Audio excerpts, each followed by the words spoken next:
Everyone, आज मैं आपको प्री कैम्ब्रियन के बारे में बताऊंगा। ठीक है, प्री कैम्ब्रियन काल ये जो है प्री पैलियोजोइक एरा का ही एक भाग है। हमने प्री पैलियोजोइक एरा को दो भागों में डिवाइड किया था। दो भाग थे, आर्कियन और प्री कैम्ब्रियन। आर्कियन हमने आपको बता दिया था, ये है आपका प्री कैम्ब्रियन। प्री कैम्ब्रियन काल जो है 700 से 600 मिलियन वर्ष पूर्व इसका काल था।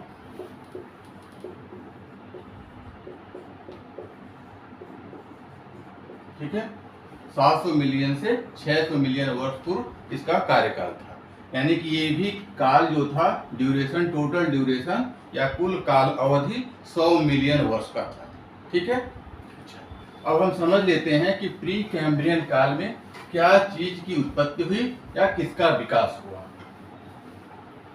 देखिए, प्री कैम्ब्रियन काल में ये बोला गया कि गर्म सागर में, गर्म महासागर में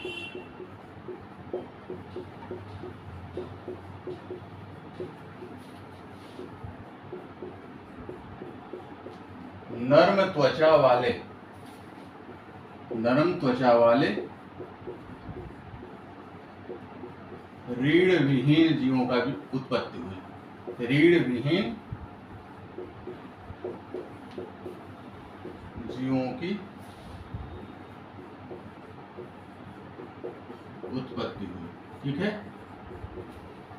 यानी कि प्री कैम्ब्रियन काल में गर्म महासागर में नरम त्वचा वाले रीढ़ विहीन जीवों की उत्पत्ति हुई।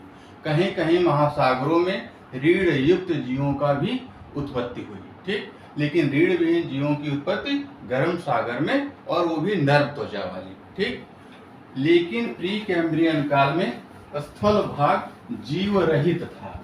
यह समझिएगा,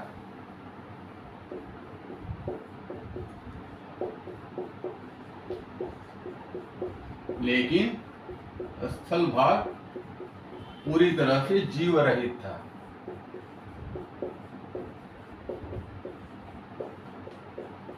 ठीक है, लेकिन स्थल भाग जीव रहित था। किस काल में? प्री कैम्ब्रियन काल में। ठीक है, अच्छा, अब जरा देख लेते हैं कि प्री कैम्ब्रियन काल में ही भारत में किन चट्टानों का विकास हुआ। प्री कैम्ब्रियन काल में ही भारत में अरावली पर्वत का निर्माण हुआ। अरावली पर्वत,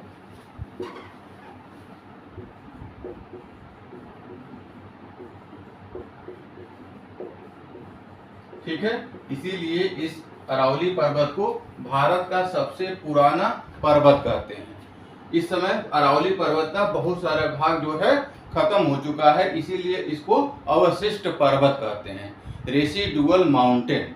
ठीक है, और ये भारत का सबसे पुराना पर्वत है। ठीक, इसका विकास कब हुआ? प्री कैम्ब्रियन काल में। ठीक, और क्या हुआ? और धारवाड़ क्रम की चट्टानों का निर्माण हुआ।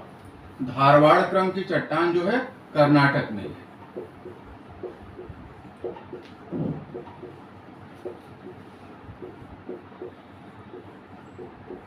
धारवाड़ क्रम की चट्टानों का निर्माण हुआ।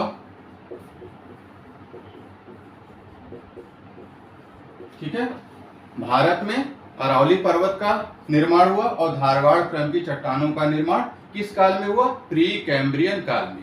धारवाड़ क्रम की चट्टान जो है ये बहुत ही खनिज संपदा युक्त चट्टान है, या ये कह सकते हैं कि भारत की सबसे खनिज समृद्ध चट्टान है। ठीक है,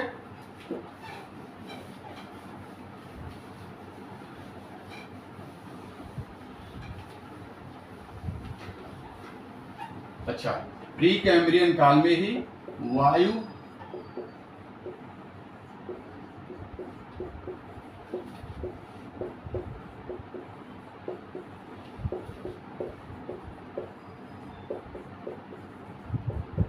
वायुमंडलीय वाष्प का अधिकांश भाग जल में परिवर्तित हो गया।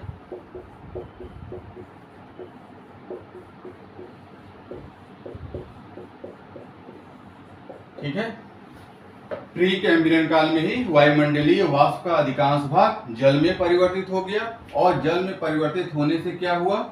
अब जरा देखिएगा, ये है मान लीजिए पृथ्वी, तो पृथ्वी के निम्न भागों पर पृथ्वी के निम्न भागों पर, यानी जहाँ पृथ्वी का गहरा वाला भाग है वहाँ जल एकत्रित होना शुरू हुआ और ये जल एकत्रित हो करके महासागरों की उत्पत्ति हो गई।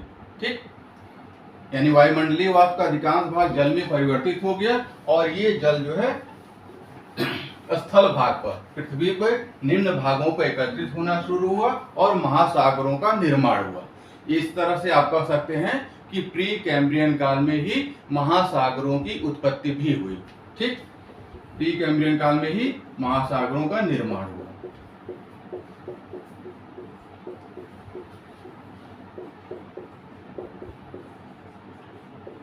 ठीक है, अच्छा नेक्स्ट पॉइंट हम समझ लेते हैं।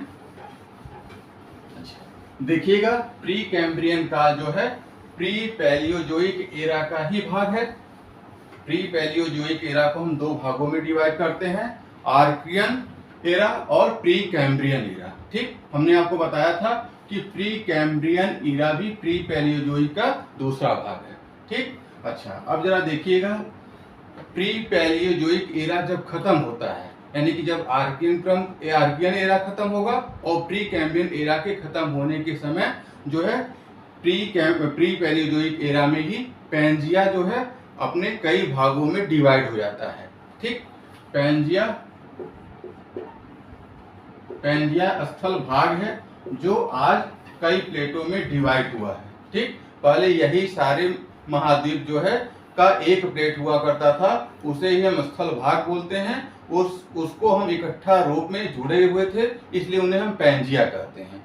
और ये पैंजिया जो है आद्य महाकल्प में, ध्यान से समझिएगा, आद्य महाकल्प जिसे हम प्री पैलियोजोइक एरा कहते हैं। ठीक, आद्य महाकल्प में ही ये चार भागों में डिवाइड हुआ, कनाडियन शील्ड,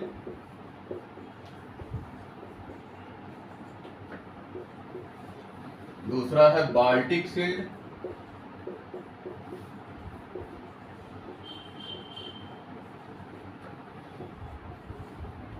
और तीसरा है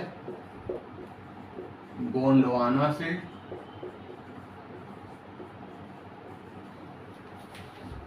और चौथा है साइबेरियन शील्ड।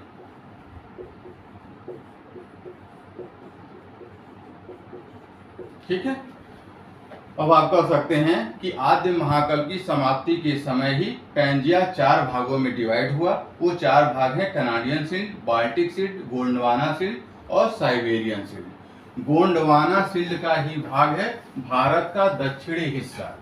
ठीक है, और गोंडवाना शील्ड जो है कोयला के लिए जाना जाता है।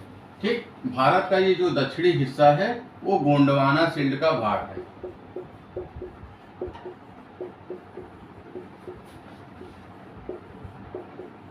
ठीक है, और गोंडवाना शील्ड जो है कोयला से समृद्ध है। भारत का 98% कोयला जो है गोंडवाना शील्ड में पाया जाता है।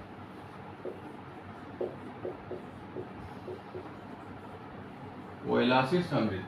ठीक है, अच्छा अब जरा हम समझ लेते हैं कि चट्टान किसे कहते हैं। आपको बार बार ये समझ में आ रहा होगा कि चट्टान यहाँ बोला जा रहा है, तो चट्टान होता क्या है, जरा ये समझ लेते हैं। ठीक है, चट्टान को इंग्लिश में बोलते हैं रॉक। चट्टान को हम लोग शैल भी बोलते हैं। ठीक है, चट्टान जो होता है पृथ्वी की ऊपरी परत,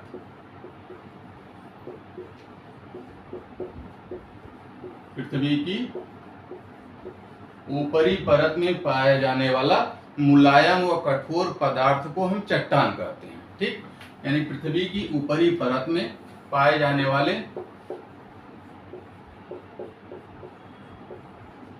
मुलायम व कठोर पदार्थ को चट्टान कहते हैं। समझ में आया? जब आपको चट्टान पूछा जाएगा तो इसका मतलब है कि पृथ्वी की ऊपरी परत में पाया जाने वाला मुलायम व कठोर पदार्थ को हम चट्टान कहते हैं। अब बात आती है कि ऊपरी परत क्या है। और कहाँ तक की ऊपरी परत को हम लोग गणना करेंगे। यहाँ की पृथ्वी की ऊपरी परत से मतलब है क्रस्ट, ऊपरी परत से यहाँ मतलब है क्रस्ट, जिसे हम हिंदी में भूपटल कहते हैं।